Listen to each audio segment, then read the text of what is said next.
Hey guys, welcome to the Knot of the Week. Today we're going to be tying the Palomar Knot with our big ass fish hook.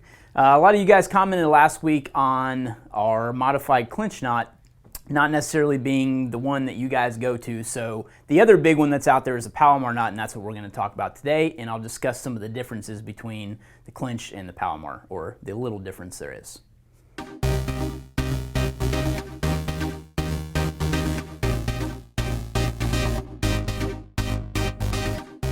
Okay guys, first I wanted to start off by talking about some of the differences between the modified Clinch knot and the Palomar knot. So first of all, when you're tying the Palomar, you're going to use a doubled fishing line. So you form a bite. So you've got your end of the line here and you form a loop.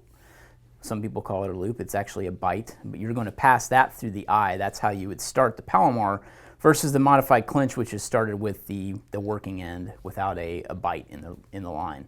So the other big difference between the two knots, a lot of people use either or when they kind of have a primary go-to fishing knot.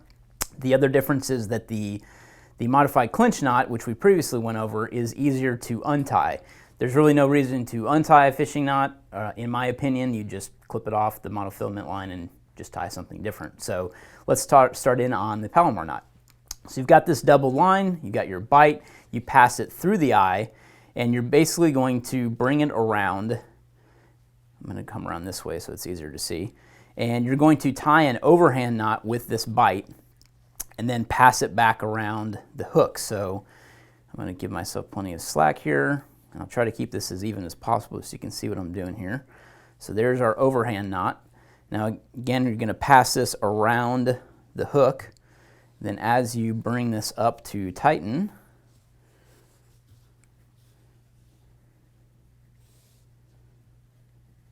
you're going to slip that back around the eye,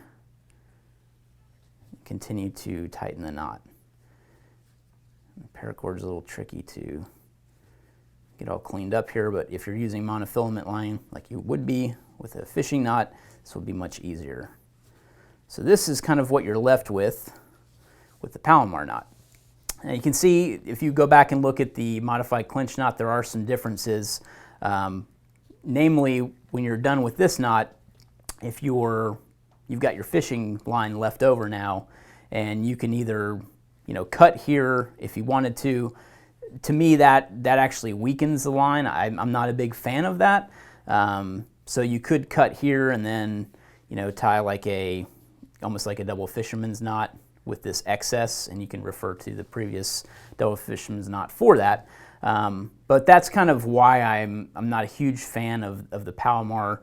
You can try to do this with not too much line to begin with, so that when you end this knot, there's really nothing more than something like this too. So you could always trim this, but again, like I said, you might want to kind of clean that up and secure that further. So that is the Palomar knot. Stay tuned for a new Knot of the Week every Tuesday, and if you're enjoying what we're doing here on our Knot of the Week series, please consider joining the Crew Leader membership linked below in the description. Thanks for watching.